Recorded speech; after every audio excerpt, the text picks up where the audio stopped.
Gamers, chuds, ladies and chuds. There are lady chuds too, actually. That doesn't really work.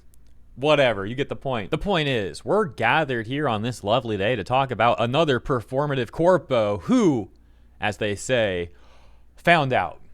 Apparently he got fired. This is what people are saying in the news. Now, you might recall Matt Hansen of Obsidian for his numerous virtue signals. Yeah, he's one of those types. Before we talk any more about Matt, though, it was only around 1 month ago that apparently this Compulsion Games community manager, Pikachu Lita, had also been laid off from her company. She's the one who was like making disparaging remarks, if I recall, about white people and Asian people, and also talking about how much she hates gamers. And I think there was another screenshot as well where she was bragging about being in the industry, saying something like, I'm not going anywhere. And then, like I said, around a month ago, we find out that apparently she did get fired. And so returning to Matt Hansen and Obsidian, we see a similar sort of thing here, where a performative virtue signaler with a lot of hubris ended up actually apparently getting laid off. And so let's take a look at this. Post from our Kotaku in Action says, Matt Hansen is among those who were laid off, citing this tweet from Chris Avallone that says, this is incorrect. Daniel did not post anything along those lines, and Daniel's a good guy. He was great on the Fallout DLCs and really put his shoulder into it. The developer who posted it was Matt Hansen. And yes, he was laid off too. Top response saying, is Matt the same guy who worked on Avowed? Response reading, the one and only. Another user saying the racist one who happily said he wanted to replace white workers with non-white ones purely based on race. I always find it hilarious when people like Matt Hansen think they're so tough and brave for making their performative virtue signals, as if that exact same rhetoric wasn't already permeating throughout the entire AAA industry. Like, oh wow, bro, we've never heard that one before. Good job. You're so original, Matt. And then these corpos end up making complete modern audience slop. The sales are horrible, and eventually they get laid off. Even despite the propping up from ESG capital firms, they still end up eventually finding out, as we've been seeing occur more and more, especially post-COVID boom. And so, that takes us to this comment. I hope owning the chuds was worth it. Obsidian in general was hit pretty hard with layoffs, and it might not end here. It's over. The self-sabotaging hate towards your main customers, the con of taking high wages and long dev times to deliver slop, the forced ideology nobody needed or wanted in their entertainment products, the delusion of fighting capitalism while benefiting from it, it's all over. Fafo. But let's return to the OP screenshot for a second. Clearly this was responding to someone, right? Because Chris Avallone had said this is incorrect. So why don't we take a look at what the full context here is. And then after that, we'll suitably close out the video by taking a look at some of Matt Hansen's greatest hits. Yeah, really aged well. For the former, that takes us over, not there actually, hold on a second, right here, there we go. So Chris Avallone had said, well, Obsidian did have layoffs, way to go Microsoft. Okay, let's not pretend Obsidian's been doing great work though. Some of their games, you know, not so great recently. It's not just Microsoft's fault, like, come on. It's so easy to just blame the higher ups. You see this all the time in AAA, oh, it wasn't really their fault, it was their fault. Look, Microsoft has issues for sure. Absolutely. I'll gladly criticize Microsoft. But that doesn't mean Obsidian gets a free pass for their work and the bad jobs that they've been doing on some of their more recent games. I mean, come on. It's just ridiculous toxic positivity that continues to permeate through the industry.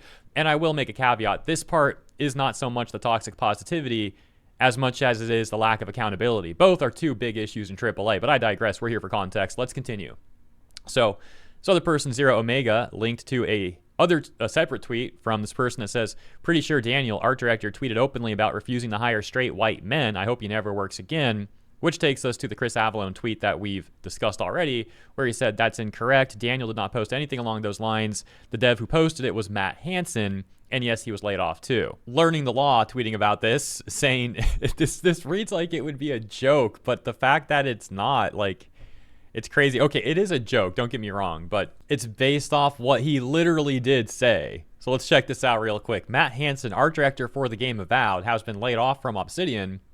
Matt was known for his fantasy of being replaced by black people since he thinks there are too many crusty white dudes in the industry and wishes to retire and live in the woods. He finally did it. Good job, Matt Hansen. Round of applause, bro. Oh, gosh. I can't even... Ew. Okay. Disgusting images on the left. I can't even scroll all the way. That's as far as it goes. Well, this sucks. I lost my train of thought. I think I was going to say congratulations to Matt. Round of applause for Matt. Something like that. Anyways, as mentioned, let's take a look at some of Matt Hansen's greatest hits now. So prefaced in this tweet from Daniel Friedman says, congratulations to Obsidian Games art director Matt Hansen, who reportedly got what he wanted today when Xbox eliminated 3,200 positions, including his. Best of luck in the woods, Matt. And we see a tweet here that Matt had made that read, this is the one people keep citing. Reminder to black artists out there who are looking for portfolio reviews or job advice. My DMs are open, and you will always have my priority. We got too many crusty white dudes in this field. Please let me help you replace me one day. I want to go back to living in the woods. You gotta love how he also capitalizes black and intentionally lowercases white, which again is something that corpos love to do. It goes back to what I said earlier about how people like this act like they're so brave and tough by doing things like that. And they have like some of the most powerful institutions and organizations backing them in that rhetoric. AP, literally AP, the Associated Press, wrote this. And they're not the only mainstream news outlet to do such a thing either. But here's an example. Why we will lowercase white. AP style will continue to lowercase the term white in racial, ethnic, and cultural senses. This decision follows our move last month to capitalize black. In such uses, we consulted with a wide group of people internally and externally around the globe and considered a variety of commentary in making these decisions. Yeah, sure. The variety, by the way, is basically all people that have the same hive mind as they do. Then they essentially repeat the exact same thing here, but in the context of why they're going to lowercase white. And they elaborate on that here. We're not going to read the whole thing. Let's check out like the first paragraph, though. There was clear desire and reason to capitalize black. Most notably, people who are black have strong historical and cultural commonalities, even if they are from different parts of the world, and even if they now live in different parts of the world. That includes the shared experience of discrimination due solely to the color of one's skin. There is, at this time, less support for capitalizing white. White people generally do not share the same history and culture, or the experience of being discriminated against because of skin color. In addition, we are a global news organization, and in much of the world, there is considerable disagreement, ambiguity, and confusion about whom the term includes. This is an extremely disingenuous and manipulative framework that organizations and activists and all these sort of people like to use. Oh, there's no such thing as white culture. That's a lie. That's just not true. And then they'll turn around and say, well, okay, but white culture is intrinsically linked to white supremacy, so you can't support it. And they try and just lie about this stuff and manipulate people in this exact manner over and over and over again. And then on top of that, they also have complete double standards as well. And actually, if you skip down to this paragraph, you can see I literally called their next line because I've dealt with people like this for a long enough period of time where I know what they do. I know what their next move is. And you can see right here, for example, they say, capitalizing the term white, as is done by white supremacists, risks subtly conveying legitimacy to such beliefs.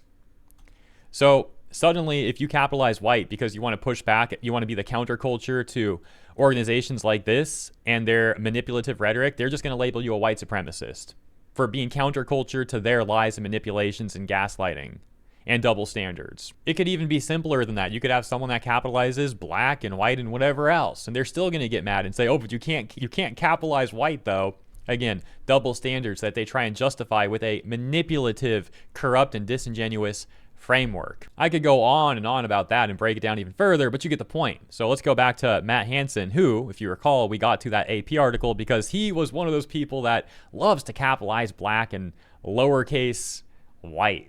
You know, very typical guy like that. Over on Blue Sky, another one of his greatest hits was reposted to Twitter, where he was responding to this person, Hamlet, that said, pronoun selector independent of body type was something I tried to push for, I tried to push for before leaving WoW. At any rate, I think it should essentially be table stakes for new character creation systems being made now. Matt Hansen says 100%. It's no secret that I do like androgynous characters, but people like Hamlet and Matt Hansen, these people are so lazy, bro. These sort of performative, virtue signaling, corpos, these activists, they're so lazy with this stuff. Like, oh, we can put a pronoun selector option in the menu. Wow, we're so great. 100%, we should do that. Now, how about you actually make like a compelling character that subverts the expectations of the reader or the viewer or the gamer and the character's identity in a way that's actually interesting and has like actual lore and nuance and character building, actual depth. Just putting an option in the menu, it doesn't mean anything. It's, again, just like the most lazy virtue signal and lazy attempt at forcing their worldview onto other people. How about you put in actual effort? How about you actually write compelling characters? But they don't. They make modern audience slop over and over and over again, and it always comes off so shallow and hollow because to these people, that's all it really is. It's like identity to them is very shallow and hollow, but they act like they're so intellectual about this stuff. And you can clearly see by the way they actually write these things and go about it all that they have a very archaic and rudimentary mindset. And yeah, I understand that they were talking about like a player character customization option, but my point still stands. And my point's about a broader scope. My point is about like the AAA industry overall and how you see people like this put out slop like Tosh from Veilguard, from BioWare. I'm non-binary. They make this non-binary character, and it's like the most horribly written nonsense ever. And it's because they treated Tosh just like a character to check boxes on. Oh, we're so great. We're adding this representation. And they never actually made the character meaningful in any way.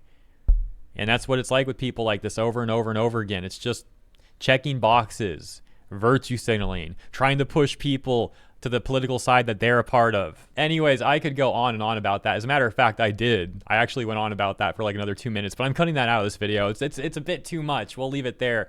So let me know what you think, cycling back to the main topic about Matt Hansen finding out. Yet another person like that has found out. I'll leave it there. Thank you for tuning in. I hope you enjoyed the latest, and I look forward to seeing you in the next one.